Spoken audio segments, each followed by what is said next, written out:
Assalamualaikum warahmatullahi wabarakatuh. Ya, sebelum saya menjelaskan rencana bisnis saya tentang coffee shop ini, saya akan menjelaskan sedikit tentang latar belakang mengapa saya ingin membangun coffee shop ini. Nah, jadi sebelumnya saya sangat ingin mempunyai kafe tersendiri, serta ingin menjadi penyuplai bagi toko kopi. Namun, saya ingin pekerjaan itu hanya sebagai sampingan saja, karena kafe yang saya inginkan itu berdampingan dengan perusahaan. So, kafe yang saya inginkan itu, kafe yang saya maksud itu berada pada lantai bawah pada perusahaan atau bersampingan dengan perusahaan yang saya buat, sehingga para karyawan saya dapat melakukan meeting atau bertemu klien, atau rehat sejenak, atau mungkin bersantai dengan gampang dan mudah dijangkau.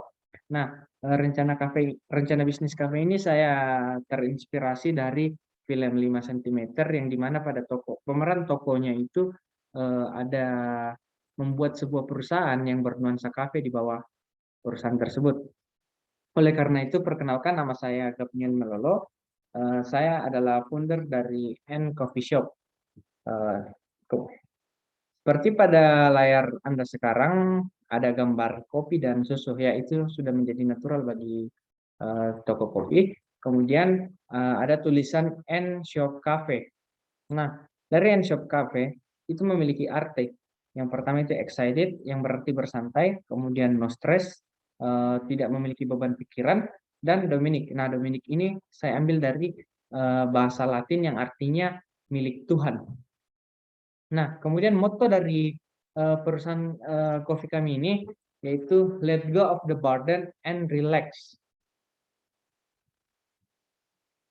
Nah, eh, sebelum itu, sebelum masuk di problem, saya akan menjelaskan sedikit permasalahan apa yang timbul pada umumnya. Nah, banyak sekali pemikiran-pemikiran orang yang mengenai kesehatan atau budget. Nah, kemudianlah timbul masalah seperti pemikiran eh, banyak orang yang menyukai kopi, namun takut untuk meminumnya dikarenakan kopi itu mengandung gula yang dapat menyebabkan diabetes. Nah, oleh karena itu kami sediakan sekarang pada kafe kami kopi yang rendah gula. So, teman-teman yang takut minum kopi karena gula, kami sudah memiliki solusinya. Nah, kemudian pemikiran yang kedua itu ada beranggapan karena toko yang worth it atau sangat bagus sehingga harga kopi di dalamnya mahal. Nah, pemikiran-pemikiran seperti ini kita tidak dapat pungkiri lagi, apalagi masalah perekonomian. Namun, kopi yang kami sajikan sudah tergolong low budget. Nah, untuk menghilangkan pemikiran seperti itu, kami membuat platform sosial media seperti IG, juga brosur yang kami bagikan di depan kafe kami. Nah, di dalamnya kami menyertakan harga. Nah, selanjutnya customer.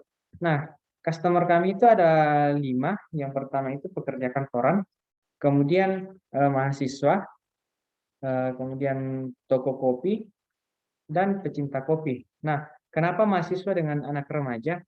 Karena kami tidak membatasi umur untuk teman-teman yang ingin bersantai di kafe kami.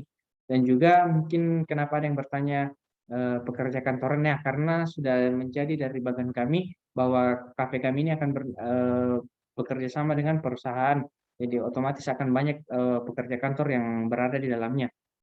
Kemudian eh, kenapa juga customer kami ada pada toko kopi dan pecinta kopi, ya karena kafe kami juga menyuplai bubuk kopi kepada konsumen, baik itu di luar daerah maupun di dalam daerah.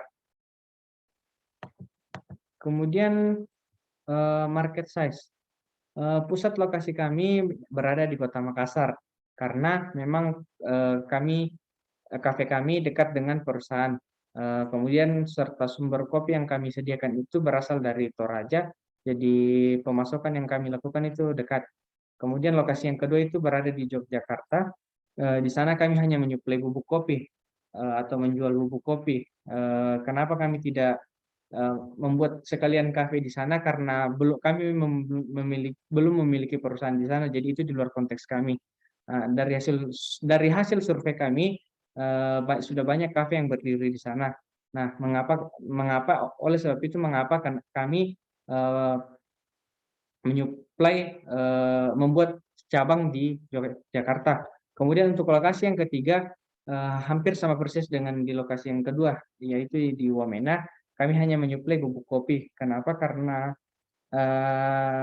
kami membuka cabang toko di sana? Karena kami juga ingin memperkenalkan kopi Toraja ke wilayah timur. Kemudian produk.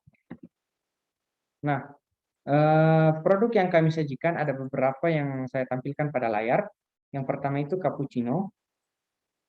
Cappuccino hampir sama dengan mochaccino. Pada dasarnya terbuat dari kopi hitam dan perpaduan susu. Namun yang membedakannya adalah tanpa tambahan coklat, tidak seperti mochaccino. Serta diberikan busa dari bahan dasar susu, sehingga bisa diberikan berupa latte art di atasnya minuman tersebut yang berbahan busa susu. Kemudian mochaccino. Mochaccino ini merupakan minuman yang terdiri dari bahan berupa susu, kopi, dan coklat. Kopi yang digunakan ini biasanya jenis kopi espresso, yaitu kopi hitam, kemudian dikombinasikan dengan coklat bubuk lalu diberikan white cream di atas minuman tersebut. Kemudian produk kami yang ketiga itu adalah bubuk kopi asli dari Toraja. Bubuk kopi ini kami dapatkan langsung dari petani handal di Toraja yang sudah menghandle perkebunan kami yang ada di sana.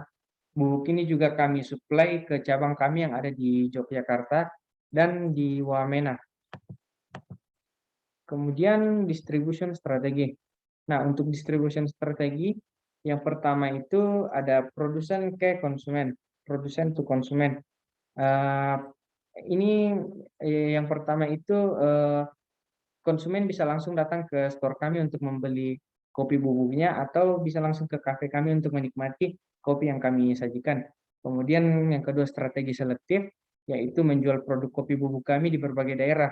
Ya, seperti yang pada saya jelaskan tadi, lokasi store kopi kami ada di 3 daerah. Yang pertama Makassar, kemudian Jogja, dan Wamena. Kemudian strategi eksklusif ini.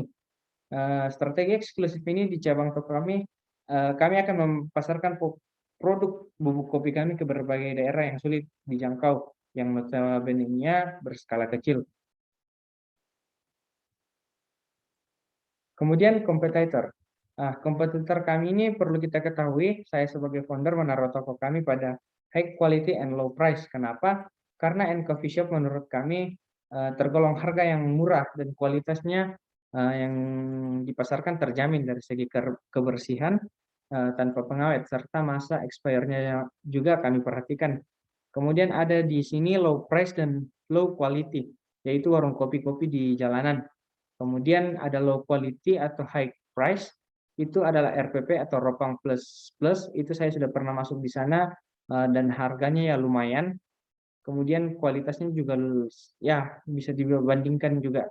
Kemudian high price and high quality, ya sudah kita ketahui bahwa Starbucks adalah perusahaan kopi yang sudah ternama dan bahkan sudah meraja dunia. Kemudian produk protection strategi. Eh, produk strategi yang kami lakukan,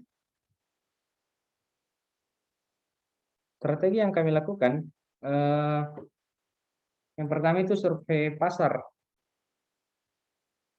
Kami akan menginvestigasi terhadap merek dagang kami, di mana menginvestigasi terhadap merek dagang kami, di mana terkait pemalsuan nama atau yang merusak ikon serta yang bertolak belakang dengan kegiatan kami.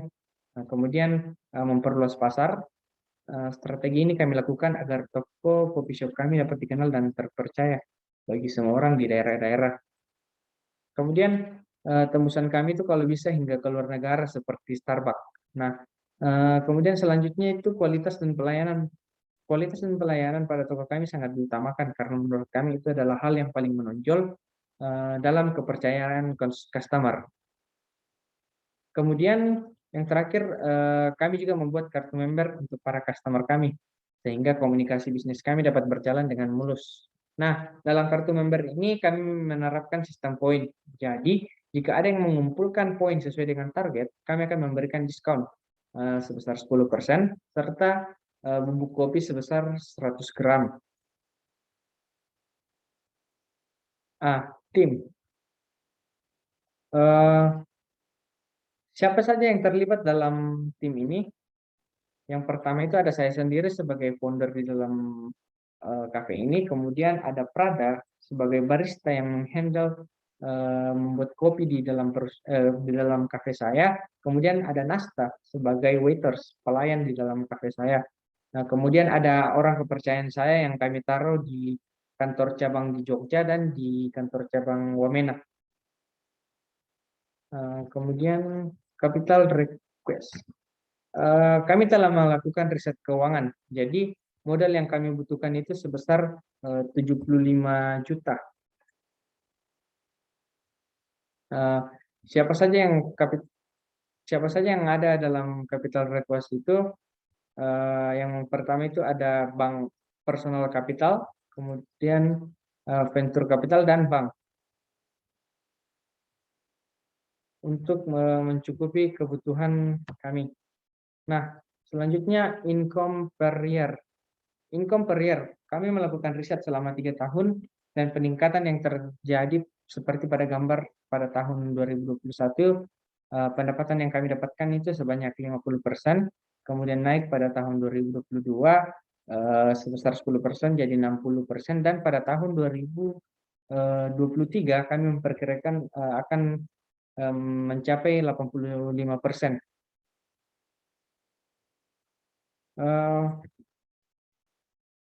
Venture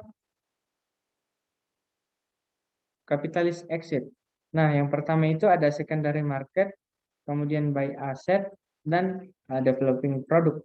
Nah, secondary market ini kami akan bersaing di pasar sekunder untuk melakukan perdagangan di dunia digital seperti saham, dunia investasi, dan juga kami akan mempromosikan mengenai produk dari toko kami.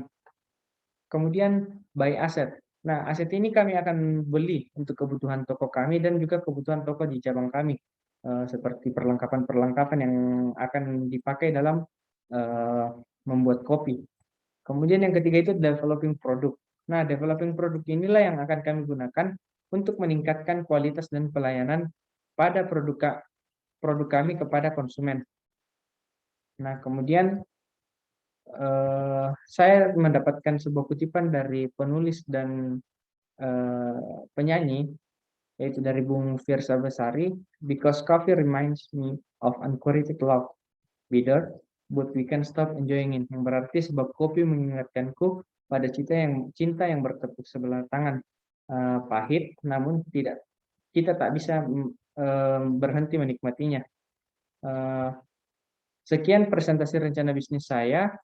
Jika ada kesalahpahaman kata, mohon maaf